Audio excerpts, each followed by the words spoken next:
Malaikat Jibril memberi kabar gembira, ya Rasulullah, waqad khaffafa anka, Allah telah meringankan sakaratul maut darimu, bid'a wa sab'ina sakrah, 70 kali sakaratul maut sudah diringankan untukmu ya Rasulullah. Di saat mendengar seperti itu Rasulullah malah berhenti, tiba-tiba diam dan menangis. Diam dan menangis, wahai Israel. Jika ini sudah diringankan 70 kali, bagaimana engkau mencabut umatmu, umatku? Assalamualaikum. Sudah diringankan, tapi Nabi Muhammad justru ingat umat beliau. Dijawab oleh malaikat Israel, umatmu biasa, orang biasa, akan aku cabut dan ketahuilah rasa sakaratul maut itu lebih sakit daripada dicacah dengan pedang. Kemudian Nabi Muhammad tidak tahan dengan pemberitaan ini. Dengan kabar malaikat Israel, Nabi Muhammad tidak tahan. Kemudian Nabi Muhammad memohon, Allah, ya Allah, Allahumma khaffif ala ummati sakaratul maut wa thaqil alayya. Ya Allah, ringankan sakaratul maut untuk umatku dan bebankan kepadaku ya Allah.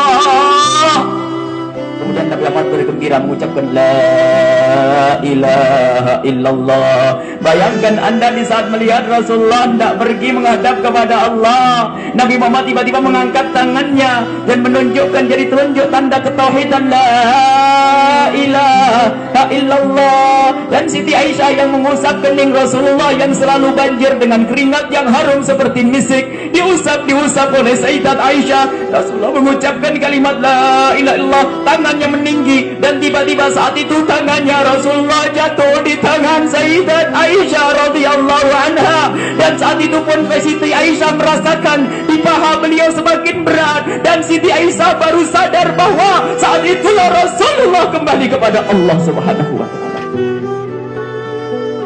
Rasulullah kembali kepada Allah, dan Sayyidah Aisyah tidak bisa berkata apa-apa.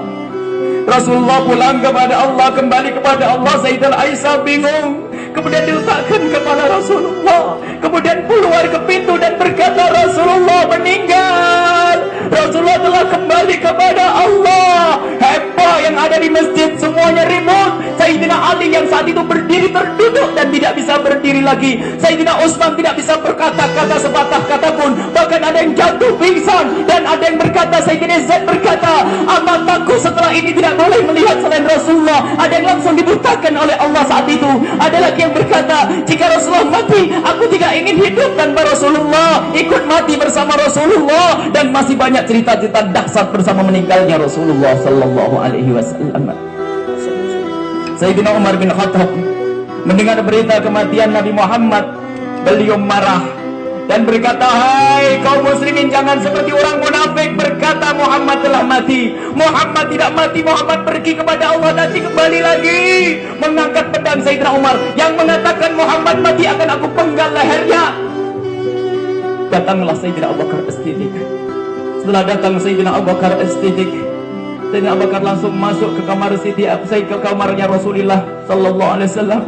Dan di saat itu Sayyidina Abu Bakar hanya bisa melihat Rasulullah, ya Nabi, ya Sofiyah, ya Khalilah, wahai Nabi Allah, wahai Rasulullah. Kemudian Sayyidina Abu Bakar As-Siddiq dengan tangis memeluk Rasulullah dan mencium kening Rasulullah, seperti saat si waktu hidup pernah mencium kening Rasulullah dengan tangis. Kemudian Sayyidina Abu Bakar berkata, ya Rasulullah, titta hayyan wa mayyita, sungguh engkau senantiasa harum hidup dan mati ya Rasulullah.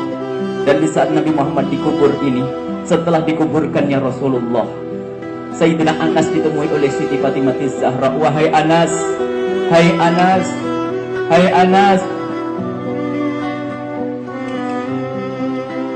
atabat anfusukum antahtu Rasulullah.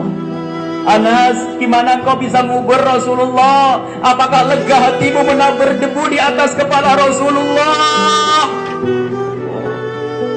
Sayyidina Anas terkaget, ya binta Rasulillah, sungguh Allah telah melupakan kami. Kalau seandainya Allah tidak melupakan kami saat itu, tentu jasad Nabi Muhammad tidak dikubur.